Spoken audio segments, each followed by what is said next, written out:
Bonjour, voici un nouvel épisode d'Eurocomics. Aujourd'hui, nous parlons de Nini Cordy 1949, une BD publiée par Anspach, dessinée par Christophe Alves et scénarisée par Bernard Suissen. L'histoire est inspirée d'un personnage réel et se déroule en 1949, après la fin de la Seconde Guerre mondiale, lorsque les salles de concert rouvre à Bruxelles et qu'une jeune chanteuse se distingue, Nini Cordy, chanteuse, vedette et actrice belge. Elle a enregistré près de 700 chansons et a participé à plusieurs comédies musicales, séries télévisées, téléfilms, etc. Et nous avons le plaisir, le grand plaisir d'accueillir l'auteur, l'un des auteurs de cette BD, Christophe Alves, qui va nous en dire un peu plus sur cet ouvrage. C'est un plaisir, Christophe, de t'avoir encore une fois sur Eurocomics. C'est un plaisir partagé. C'est toujours une joie de discuter avec toi, PH. Merci beaucoup, merci. Donc j'ai fait une brève introduction à la BD.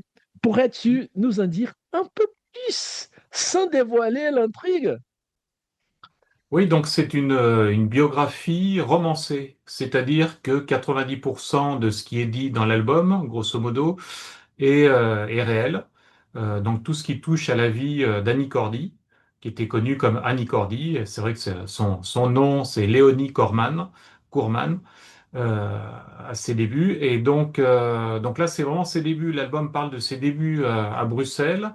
Donc elle avait, je crois, 19 ans à ce moment-là. Et elle commençait déjà à être célèbre en Belgique. Et c'est par la suite où elle a fait une énorme carrière en France, justement comme meneuse de revue, comme chanteuse, comme actrice. Elle était vraiment, elle était excellente dans tous les domaines. Et elle avait aussi un capital sympathie extraordinaire. Tout le monde l'aimait. C'est vrai que j'ai jamais entendu quelqu'un parler d'Annie Cordy en disant que c'était quelqu'un qu'on n'appréciait pas trop. Elle était toujours avec beaucoup d'enthousiasme, de vie. Je me souviens, étant enfant, justement, de regarder les émissions Mariti et Gilbert Carpentier. Je ne sais pas si tu connais Non, PH. Non. Non, malheureusement, non, ah non. ouais. Non, c'est une vieille émission, donc dans les années 70, 70, 80, qui était très réputée en France et où il était vraiment important de passer en tant qu'artiste. Et c'est vrai que elle a fait des émissions justement avec des duos, avec d'autres chanteurs ou acteurs, mais surtout des chanteurs célèbres. Donc voilà, donc l'idée de cet album, c'était de faire une sorte de biographie, mais sans tomber dans la routine d'énumération des faits, avec justement à chaque fois, en telle année il s'est passé telle chose, en telle autre année. Et là, l'idée, je trouve vraiment très intéressante, et c'est pour ça que je suis venu aussi sur le projet, c'est justement l'histoire de Bernard Swissen, de mélanger justement un peu de fiction pour lier tout l'ensemble. C'est-à-dire que son scénario est vraiment très malin, justement pour associer des éléments qui ont réellement existé, mais tout ça dans une narration, je dirais comme on raconte une histoire, un peu d'espionnage, qui correspond bien à la période, justement d'après-guerre. Oui, c'est comme un polar. Oui, c'est ça, oui. Espionnage, polar, c'est ça. Avec, bon, c'est très léger, mais ça permet, disons que Annie Cordy, là, une sorte de rôle, donc Nini Cordy, c'était son surnom à l'époque. Nini Cordy a le rôle principal et on la voit comme un peu enquêtrice, justement, sur ces événements assez bizarres. Merci beaucoup. Donc, tu es l'un des dessinateurs de L'Effran, une BD originalement créée par Jacques Martin. Comment ton expérience sur cette série a-t-elle influencé la création de Nini Cordy 1949? Bah, disons que ça s'est fait un peu naturellement, sans vraiment y réfléchir, vu que bon, j'ai fait 5 albums de Lefranc dans la foulée, c'est-à-dire sur 10 ans, comme on était en alternance avec Régric Setter, hein, donc c'était avec François Cortegiani au scénario. Donc naturellement, en prenant ce projet de Nini Cordy, le dessin est légèrement différent quand même que pour le franc, mais on reste quand même dans l'univers très Martin, Hergé, Jacobs. Donc c'est un univers dans lequel je me sens très très bien. Donc c'est pour ça, j'ai pas vraiment fait de calcul. Je me suis simplement, on va dire, libéré un peu du style Martin, dans le sens où Martin, par exemple, faisait très peu de hachures, de choses comme ça dans son dessin. Et donc là, naturellement, j'ai tendance à en mettre pour modeler comment dire, donner du volume à des choses, à du décor ou même aux personnages, à donner des ombres, par exemple. Donc ça n'existe presque pas chez Martin. Donc là, je me suis vraiment laissé aller. Donc c'est beaucoup plus personnel, je dirais, au niveau du style de dessin. Bon, ni chez Martin, ni chez Jacobs, ni chez Oui. Hergé. À Hergé, oui, c'est vrai que Hergé, c'est vraiment la ligne. Il y a qu'une ligne, hein, grosso modo. Hein, Donc, ben, c'est un mélange de tout ça avec mes influences. On en avait déjà parlé, je crois, la dernière fois, où j'ai vraiment découvert les Spider-Man, Raon. Je ne sais pas si c'est connu au Brésil aussi, Raon, par exemple. C'est un homme préhistorique et dessiné par Chéré, André Chéré. Et c'était Bon, vraiment un dessin magnifique. moi, je le connais, ce personnage-là, Oui, mais d'accord. il n'est pas connu au Brésil. Ouais. Donc voilà, c'est toutes ces influences qui ont fait que mon trait est devenu un peu, comment dire, hybride avec tous ces mélanges. Et j'ai pioché inconsciemment à droite, à gauche pour le modeler, ce qu'on appelle le modeler, par exemple avec des hachures pour mettre du volume, pour faire des ombres. Donc c'est un mélange de tout ça, mais avec une base très forte, je dirais, de Jacobs. Je dirais surtout Jacobs Martin. Et je m'éloigne de D'accord, plus en plus d'Hergé avec justement le Hergé qui est presque dans l'écriture, je dirais, avec très très peu de moyens. Et c'est là où il est vraiment virtuose, c'est d'arriver avec très peu de lignes à raconter les choses et de façon, je trouve, extraordinaire. Donc c'est la plus pure simplicité. Bah pour moi, oui. Ouais. Parce que rajouter, c'est vrai que rajouter des lignes comme je peux le faire aussi, c'est quelque part plus facile. Plus on en rajoute, plus on peut masquer des fois les défauts de dessin. Plus on peut tricher. Alors que la ligne claire comme RG, donc là, on ne peut pas tricher, quoi. Si on se rate, ça se voit tout de suite. Et qu'est-ce que cela représentait pour un Français de représenter Bruxelles en 1949? Un challenge, justement, oui, parce que c'est vrai que bon, je vais assez régulièrement à Bruxelles pour des dédicaces, pour rencontrer les lecteurs. Mais je connais pas assez la ville justement pour connaître même tout son passé. Et c'est une ville qui bouge énormément, qui est souvent, qui est même tout le temps en construction, en reconstruction. Donc il y a énormément de choses qui ont changé. Par exemple, la petite anecdote sur la page 1 de Nini Cordy, la première case, un personnage qui court justement. On voit qu'il a plu dans la nuit et il y a une fontaine. Et cette fontaine a carrément été déplacée, a été démontée et été replacée dans un autre endroit. Mais à l'époque, elle était bien à cet endroit-là, à cette place. Donc pour dire que donc c'est grâce à justement à Bernard Swissen, je lui avais dit, moi c'était ma crainte par rapport à ce Bruxelles de 1949, bah, de faire énormément d'erreurs par rapport à ça, quoi. Et n'ayant pas la connaissance suffisante de l'histoire de la ville, de la capitale. Donc Bernard m'a vraiment fourni 90 à 95% de la documentation, donc ça a été vraiment un soulagement. Puis on a pu échanger justement sur des fois certains points qu'il fallait améliorer. Et on était aidé en cela aussi par les photos de la nièce d'Annie Cordy, avec qui on a travaillé justement, et qui nous a donné des informations sur, par exemple, le quartier où Annie Cordy vivait quand elle était jeune avec ses parents.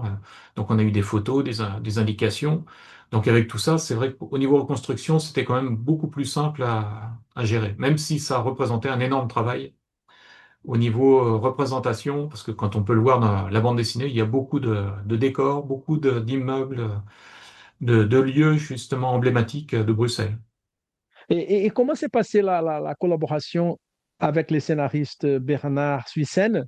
Et j'ai particulièrement apprécié l'introduction de quelques mots bruxellois ou bruxellois dans le scénario. Oui, bruxellois, oui, donc il y a tout, bah, comme souvent dans les régions, il y a une sorte de patois Et c'était important aussi de rajouter ce côté exotique de ces quartiers de Bruxelles. Et la collaboration s'est vraiment très très bien passée, quoi. Je veux dire, Bernard est quelqu'un de charmant, donc on a pu travailler très sereinement. Donc quand il y avait des choses à reprendre, que ce soit d'un côté comme de l'autre, on s'appelait et on trouvait des solutions très rapidement. Donc ça a été vraiment un travail très facile et très agréable. Ainsi qu'avec la nièce aussi, qui était là aussi pour nous guider et surtout pas pour nous surveiller. Bon, elle est garante, on va dire, de l'esprit de l'album pour qu'il corresponde à ce que Annie Cordy était. Et c'est vrai qu'elle était vraiment enthousiaste et vraiment mais très bienveillante justement sur notre travail à Bernard et à moi. D'accord. Est-il possible que les aventures de Nini Courdi se poursuivent? Ça a été envisagé. Donc là, ça va dépendre de l'éditeur qui attend plusieurs mois avant de se décider, de voir justement les ventes, au niveau des ventes. Donc si les ventes sont vraiment intéressantes, rassurantes, on va dire, donc là, on pourrait partir sur un tome 2 qui pourrait être, par exemple, l'arrivée de Nini Cordy à Paris. Oui, c'est comme, est-ce qu'on peut dire que c'est une espèce de Blake et Mortimer en jupe? Oui, oui, oui, quelque part, oui. Alors beaucoup plus léger, je dirais, plus drôle que Blake et Mortimer, moins sérieux. Mais c'est ce qui m'a plu aussi dans ce projet et connaissant de par la télévision, les films, les chansons, Annie Cordy, je la voyais vraiment comme un personnage vraiment solaire et qu'on a envie de faire vivre sur papier. Donc il y a un côté vraiment très très lumineux, je dirais, par rapport à ce personnage qui est très différent de Blake et Mortimer. On est quand même plus dans des choses beaucoup plus, on dirait un peu sombres, on va dire. On peut faire le parallèle, oui, Allez-y. c'est vrai. On peut faire un peu sur le parallèle entre les deux, sachant qu'il y a beaucoup de décors, par exemple. On retrouve des ambiances de nuit qui sont propres aussi à Jacobs. Donc, c'est vrai qu'il y a un lien entre les deux. Donc, félicitations pour cette belle BD, pour ces superbes bonus à la fin. Pourrais-tu nous en dire plus? Alors, c'est vrai que dans la collection des éditions en SPAC, surtout dans cette collection-là où à chaque fois il y a une date qui est indiquée, je ne sais pas si tu as vu sur le site des éditions en SPAC, si Oui, bien les sûr. autres albums. Et donc, justement, le fait de mettre cette date, ça permet d'avoir une unité dans la collection. Et dans cette collection, justement, à chaque fin de récit, il y a un dossier supplémentaire avec justement des photos, des textes qui expliquent, justement, là, par exemple, pour Annie Cordy, ses débuts dans le Bruxelles d'après-guerre. Et je trouve que c'est vraiment très intéressant à découvrir. Et c'est vrai que moi, j'ai appris plein de choses, même si je connaissais l'artiste, hein. Je la connaissais pas personnellement.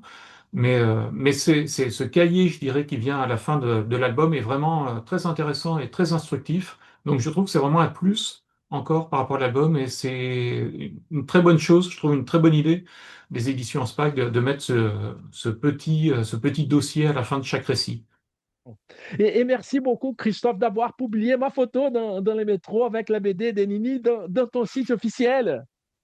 Mais c'est normal, c'est normal. J'étais vraiment très, très touché aussi par ton geste.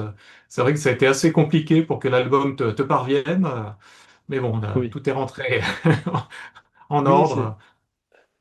Donc, non, non, mais je suis vraiment oui, très heureux que tu puisses en parler aussi. Moi, ça me touche toujours beaucoup quand mon travail et le travail de Bernard, des éditions SPAC et de la coloriste. N'oublions pas son travail qui est vraiment excellent, je trouve, dans l'album, Pascal Drac. Mhm. Et donc, c'est toujours, moi, je suis toujours très heureux quand les gens sont curieux et intéressés par ce qu'on peut faire, quoi. Oui. Au Brésil, surtout au Brésil. Surtout au Brésil, oui, oui, exactement. Surtout au Brésil, oui, oui. Exactement, oui, c'est vrai que c'est pour ça que j'avais mis un petit mot sur Facebook en disant un petit coucou, un petit bonjour, je sais plus, de Nini venant de Rio. C'est toujours un peu improbable Merci. aussi comme les choses Merci. peuvent voilà, évoluer. D'accord. Et merci beaucoup, Christophe, d'avoir envoyé la BD avec trois Libris, c'est ça? C'est ça. Sont incroyables. Et c'est un joli cadeau. Et cette BD, elle a aussi une jolie dédicace. Merci, merci beaucoup. Merci à toi pour l'intérêt que tu portes aussi à mon travail et c'est toujours un plaisir d'échanger, voilà, tous les deux. D'accord. Merci beaucoup, Christophe, d'avoir accepté l'invitation pour cette interview. Je te souhaite beaucoup de succès pour les ventes et les futures aventures de Nini Cordy 1949. Et à bientôt. À bientôt, PH. Merci encore. Avec plaisir.